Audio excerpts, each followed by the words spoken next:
and blame me for what somebody did to me. So did the women, though, not want to go forward? Because their lawyer has been saying recently that they do want to speak.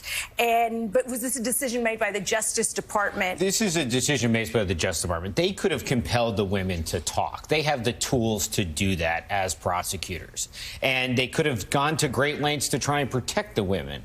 But I think that there was a feeling in the department that if they were going to take on Donald Trump's right-hand guy, that they needed to be 100% sure that they were going to win. And that's an extremely high standard, and people would criticize that. People would say prosecutors need to bring cases, even if they're afraid they're going to lose, because it's important, to show the public that they're doing that. And that's the real question of modern prosecution. Well, and it seems there's a long history of politicians like that the Justice Department's gone after, not just Biden administration, but in the Bush administration in the way back, where for some reason when they go after politicians, it's much harder to get the charges to stick. I mean, you saw whether it's John Edwards or even McDonald with the governor of Virginia, right? They bring that case to the governor of Virginia, exactly. And they win, and then they lose 9-0 several years later at the Supreme Court. Right. So for the average person watching this, and my email's filled with this, people say, well, why didn't they bring the case? Why didn't they bring the case? I think it's a legitimate question, but I think there's a nuance to it. The problem is that in Merrick Garland, you don't have an attorney general who's going to sit and explain that to anyone. Right, so right. We're left here largely speculating, with some reporting on my end of understanding of the department, about why they made this major decision, which is not just a decision now about, this is what we decided about Donald Trump's ally. This is now a decision about why we didn't charge the potential incoming attorney general. Right. So let's be very clear to the audience right now, though. This is a legal question on why they didn't go after Matt Gaetz like they did the other guy. But, Symone, let's talk about the reality that we face now. You had testimony, sworn testimony, before the United States House of Representatives Ethics Committee. We know that testimony is there. And there's like this big question, like the Republican, I guess the House Speaker thinks he's being clever by stopping it. But as we've been saying on this show, it's the old Midas commercials, you can pay me now or pay me later. All right, we can have pieces of paper that show the testimony, or we can have these Republican senators who have said, hey, one way or the other, we're going to get this testimony. And if you don't want to give us the report, we're just going to call them to Capitol Hill, and they can testify live in front of tens of millions of people. And people will watch that. Look, Joe, I think that these allegations and what we know about the investigation is deeply concerning, and frankly, it's disqualifying. But let me just be real clear. Without these allegations, as it pertains to Matt Gaetz and as it pertains to Pete Hegseth, the people are unqualified.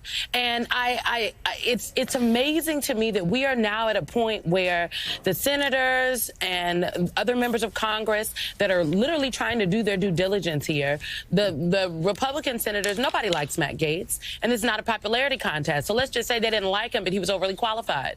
If you just look at the last two attorney generals, the current attorney general, Merrick Garland, he was almost a Supreme Court justice. He served on the Federal Court of Appeals. He spent the bulk of his career within the Department of Justice in appointed and career and political appointee levels. And then he also served in private practice. The Attorney General before him, Bill Barr, he was a former law clerk for a judge on the Court of Appeals. He spent time in private practice. He himself served as a previous Attorney General in other roles. Matt Gaetz, Pete Hegseth, they're all unqualified. These very concerning developments that we are learning about, these allegations about what they do in their personal time and the conduct, these are cherries on top of already a real nasty cake. And so whether they get the testimony or not from these women, right. And frankly, the women shouldn't have to come forward to...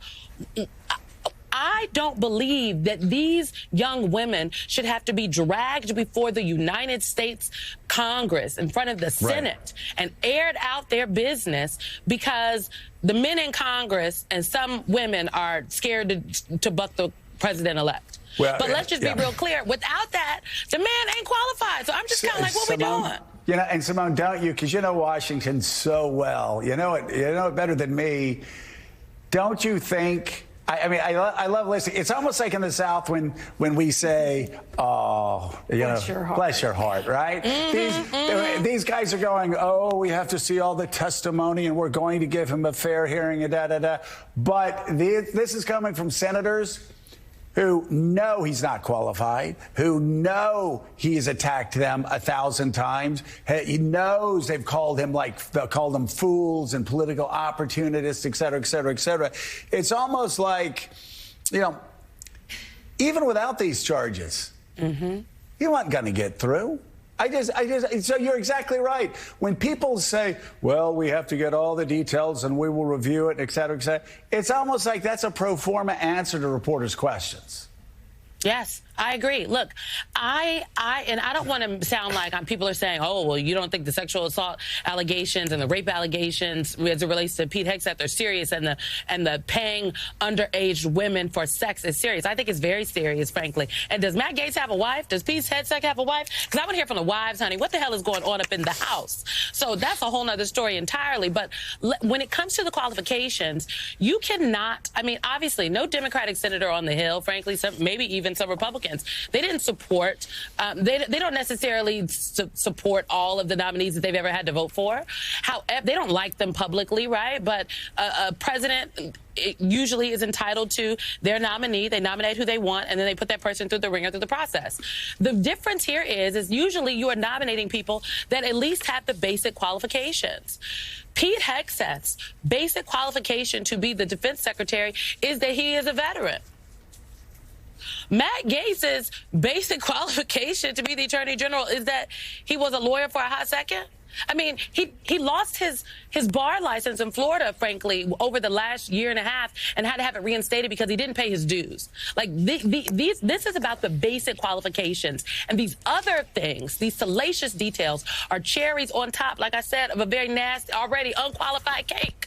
Well, let me say, of course, we salute his service. We salute everybody's service. But as we had Admiral Servetus say on, here earlier, it's not just, it's if you're a colonel or whatever you are, this is so complicated. That certainly helps.